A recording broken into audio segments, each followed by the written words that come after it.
todo el mundo está muy familiarizado con que hay que comer bien, hay que hacer ejercicio, hay que tener una activación mental adecuada, pero el sueño cada vez se tiene un poquito más en cuenta, pero nos dejamos un cuarto o quinto pilar que nosotros consideramos que sería el momento del día en el que ocurren cada una de estas cosas. Bien, pues de esto trata la cronobiología. La cronobiología es la ciencia que estudia los ritmos biológicos. Y en concreto nos vamos a centrar, en este caso, en los ritmos circadianos, circa de cerca de o aproximadamente, y diano día, ¿vale? Todos aquellos ritmos que tienen aproximadamente una duración de 24 horas. Pues, por ejemplo, hormonas como la melatonina, que a todos nos sonará la hormona del sueño en humanos. El sueño, un ritmo circadiano. Temperatura, otros ritmos endocrinos como el cortisol, ritmos de actividad, de posición. Entonces, la cronobiología va a estudiar todos estos ritmos y ¿qué es el sistema circadiano? Bien, pues el sistema circadiano no es un único órgano, es como bien dice un sistema además muy complejo. Sí que es verdad que tiene un marcapaso central, nosotros lo llamamos el director de orquesta, que está en el núcleo supraquiasmático del hipotálamo, está más o menos a esta altura, por el quiasma óptico, y este director de orquesta va a ser el que le va a decir al resto del cuerpo qué hora es. Funciona como un reloj de cuerda antiguo al que cada día pues, tenemos que poner en hora. Y esto lo hace gracias a los sincronizadores, ¿vale? Estoy haciendo un resumen muy general de todo y luego entraremos en lo que más interese de cada parte. Como decía, funciona como un reloj de cuerda antiguo, dura aproximadamente, o sus ciclos duran aproximadamente 24 horas, pero hay gente que tiene ciclos más largos o más cortos. ¿Cómo nos ponemos en hora? Pues principalmente por la luz. La luz va a ser el principal sincronizador del sistema circadiano. La luz llega a nuestra retina y a través del tracto retino hipotalámico, y ya no digo más palabrejas, va a llegar la información luminosa al núcleo supraquiasmático, a este director de orquesta, y la va a transformar este en una señal temporal al resto del organismo. No está solo, no trabaja solo, sino que tiene numerosos osciladores periféricos en todo el cuerpo, todos nuestros órganos, pulmón, páncreas, tienen sus propias, sus células tienen su propio reloj, ¿vale? Todas las células tienen su propio reloj biológico, es un reloj molecular. Pues bien, a estos osciladores periféricos y el marcapaso central van a ser los responsables de que se desarrollen numerosos ritmos en nuestro organismo, como decíamos, el de temperatura, hormonales y demás, a través de varias señales. Pueden ser nerviosas o con hormonas, por ejemplo, como la melatonina. Desde luego, bueno, desde el origen de la vida en nuestro planeta, todos los organismos han estado expuestos a fluctuaciones ambientales cíclicas, tanto la rotación de la Tierra sobre su propio eje, como su traslación alrededor del Sol. Con lo cual, la selección natural ha favorecido que se seleccionen aquellos organismos que tienen un reloj interno.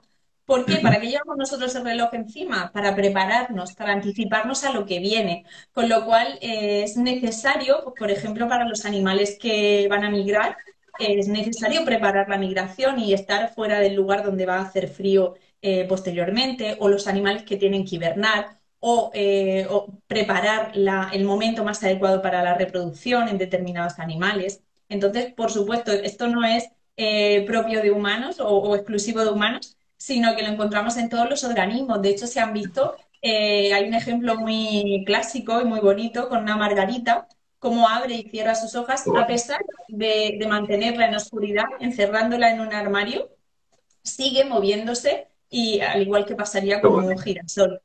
Si lo dejamos mucho tiempo, como pasaría con humanos, sin estímulos externos, sin estar en contacto con esa luz que lo pone en hora, al final terminaría llevando su propio ritmo. Al igual que ocurre con muchos experimentos que se han hecho en humanos muy curiosos, donde se ha metido a la gente en una cueva bueno, y ahí se quedan y al final termina haciendo ritmos normalmente superiores a 24 horas, pero de hasta Ujú. pues, 76, se han visto algunos de 72 horas y bueno, cada uno a su ritmo.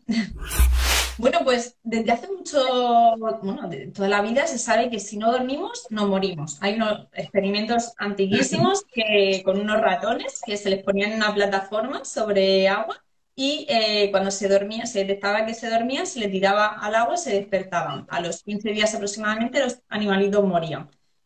Con lo cual tenemos muy claro que si no dormimos, no morimos, pero es relativa, bueno, primero no sabemos nada, sí, a nivel general no conocemos nada de lo que ocurre durante el sueño, sabemos que lo necesitamos, sabemos que estamos deseando llegar a la cama y el momento del sueño porque necesitamos esa reparación física y mental, ese descanso físico que nosotros notamos, pero se conoce muy poquito de qué es lo que ocurre realmente durante el sueño. Pero sí que es verdad que hace relativamente poco ya se empezaron a publicar algunos artículos que daban indicios de qué es o alguna de las cosas que ocurren durante el sueño. Se sabe que en la fase REM, ahora si queréis hablamos un poquito de la estructura del sueño para conocer y entender las distintas fases, se sabe que en la fase REM hay una consolidación de la memoria, hay bueno, una reparación a nivel más cerebral y en las fases profundas de sueño, como ya digo, ahora hablaremos cuáles son o dónde están, hay una limpieza del cerebro. Que esto también es muy importante porque está muy relacionado con afecciones neurodegenerativas.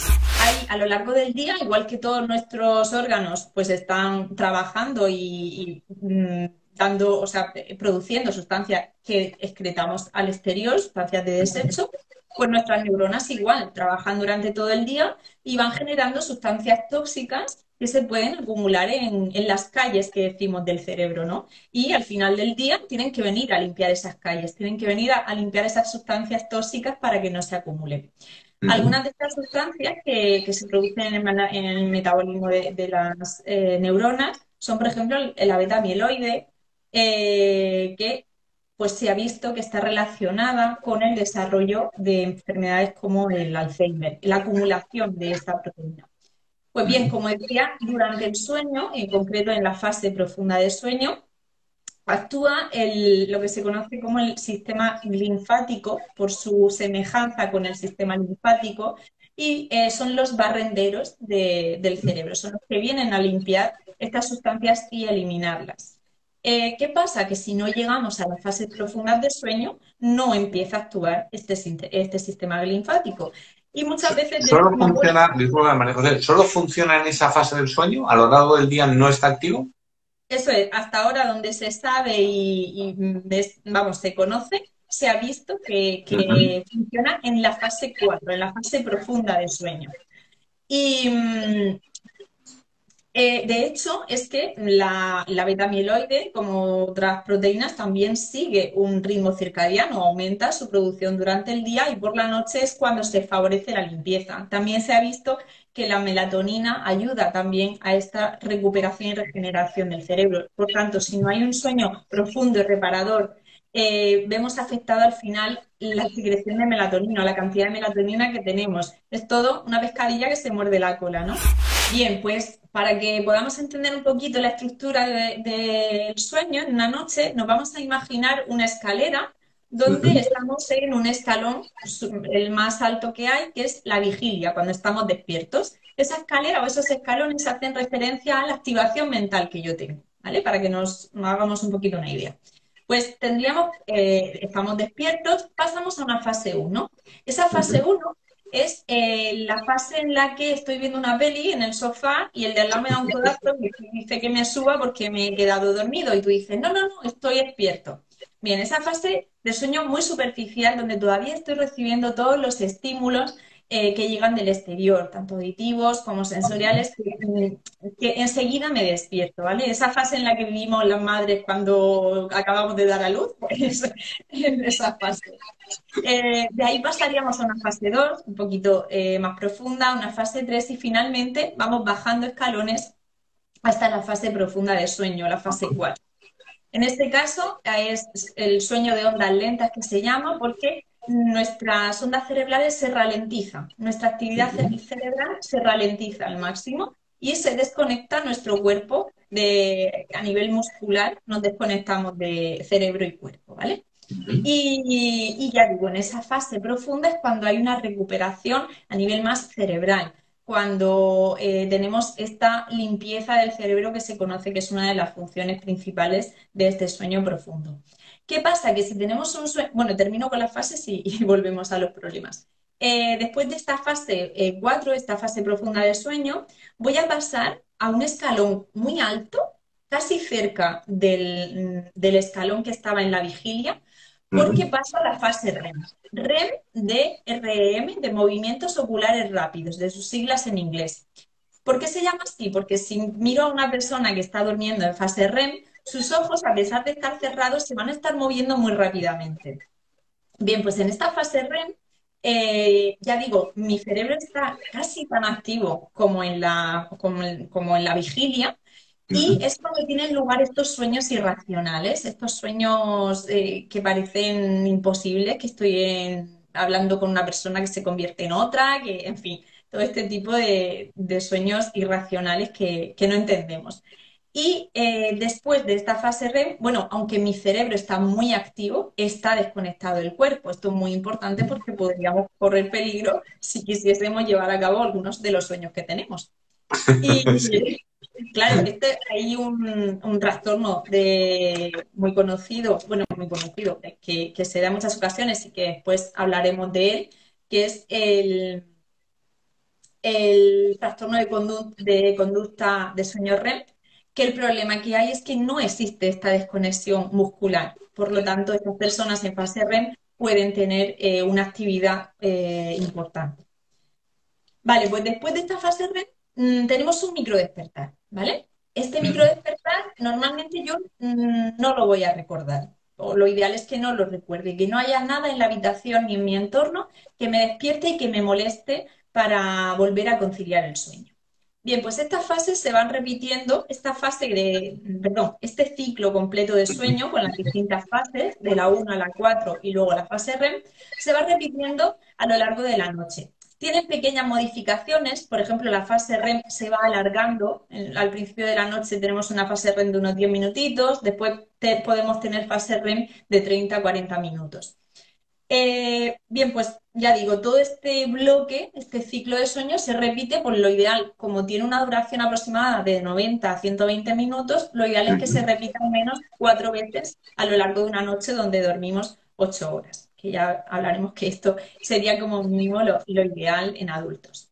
Ujú. Y ya digo, después de este micro despertar, que lo ideal es que no lo recordemos, si lo recordamos, en cada micro despertar que tenemos, que ya no se convierte en micro, sino en un despertar, si continuamente tengo estos despertares a lo largo de la noche, al día siguiente me voy a levantar con la sensación de no haber dormido, de no haber descansado. Además, si me despierto mucho, por el motivo que sea, no voy a llegar a la fase REM, no voy a ir bajando esos escalones, no voy a llegar ni a la fase REM ni a las fases profundas de sueño. Bueno, pues lo ideal en un sueño que no es patológico, en un sueño sano, lo normal y lo ideal es que sí. Es verdad que es un Ujú. esquema general. Por ejemplo, hay diferencia entre niños o adultos según la edad, ¿vale? Los niños van a tener más cantidad de sueño REM, los ancianos pierden estos sueños, este sueño profundo y estas fases de sueño REM.